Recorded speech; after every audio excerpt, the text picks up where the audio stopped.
से नॉर्मलाइजेशन की बात हो गई, क्या आप लोगों की ये भी मांग है कि एक ही शिफ्ट में एग्जाम हो? और क्या दूसरी नाराजगी ये भी है कि कई बार यूपी गवर्नमेंट ने डेटे पोस्टपोन करी, पेपर नहीं हो रहे हैं, क्या वो भी एक रीजन है आक्रोश का आप लोगों के?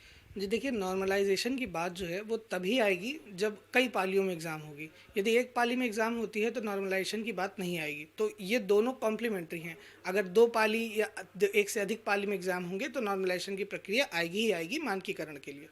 दूसरी बात, जो आपने कहा कि अनसर्टेनिटी मेरे पास, मैं इसको नोट डाउन करके लाया हूँ कि कब नोटिफिकेशन आई, फिर कब उसमें चेंजेस हुए, कब उसको कैंसिल करा गया, फिर 3 जून को नई डेट आती है। ये चीज़ें मैं दोष देने के लिए यहाँ पे नहीं हूँ, लेकिन एक छात्र के रूप में मैं ये जानता हूँ कि जितनी निश्चितता रहेगी उतना ही तैयारी में हम लोगों को वो मोटिवेट करेगी। अगर अनिश्चितता है तो वो चीज़ हम लोगों को और डीमोटिवेट करती है। अच्छा, क्या नाराजगी आपकी ये है कि जो एग्जाम की डेट को पोस्टपोन कई बार किया गया, फिर पेपर लीक हुआ, एक वो भी सरकार की तरफ से बहाना कहा दिया गया, तो क्या वो भी एक नाराजगी है आप लोगों की? नहीं, पेपर लीक होना ये सरकार की तरफ से बहाना नहीं हो सकता, क्योंकि पेपर लीक होने में सबसे ज़्यादा अहित हम लोगों के साथ होगा। तो वो एक फैक्ट है कि पेपर लीक हुआ, जिसकी वजह से एक्शन लिया गया। और बार बार जो डेट्स चेंज हो रही हैं वो सीधी सी बात है कि नाराज़गी की बात है। मगर जिस तरह से आज हम लोगों ने अपना रिप्रेजेंटेशन दिया है ओझा सर के सानिध्य में, तो उप मुख्यमंत्री जी जो थे उन्होंने, और जो जल शक्ति उत्तर प्रदेश के मिनिस्टर है स्वतंत्र देव सिंह जी, उन्होंने, दोनों लोगों ने ही आश्वस्त किया है कि बहुत जल्द ही इस पे जो है निर्णय लिया जाएगा और छात्रों के हित में लिया जाएगा। आप लोग जो धरना चल रहा है प्रयागराज में, उसमें आप मुद्दा उठा रहे हैं नॉर्मलाइजेशन को लेके, तो उस पे क्या है, मतलब आपका नॉर्मलाइजेशन बेसिकली क्या उस पे मांग है आपकी, क्या कहना चाहेंगे आप? देखिए, नॉर्मलाइजेशन को अगर एक वाक्य में समझाना हो, क्योंकि बहुत क्लिष्ट प्रक्रिया है वो, उसको इतनी जल्दी नहीं समझाया जा सकता है। और नॉर्मलाइजेशन लागू करने की कई पद्धतियां हैं।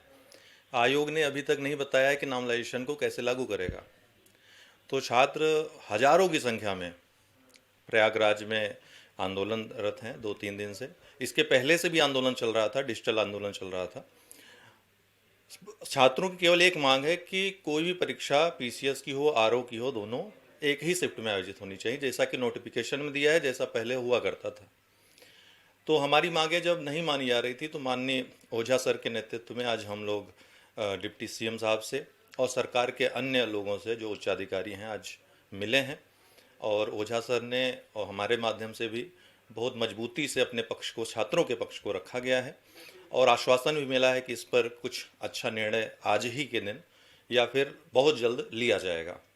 ठीक है, इसके लिए लेकिन हम, आपने जो प्रश्न किया नॉर्मलाइजेशन वाला, तो मैं एक वाक्य में बताना चाहूँगा कि यदि 2 शिफ्ट होते हैं, एक शिफ्ट में कोई 120 अंक पा जाता है, तो उसके ऊपर ये खतरा मंडराएगा कि उसका सिलेक्शन न हो, जबकि दूसरे शिफ्ट में किसी छात्र का सिलेक्शन 100 नंबर पाकर भी हो सकता है। नॉर्मलाइजेशन का यही पूरा फंडा है।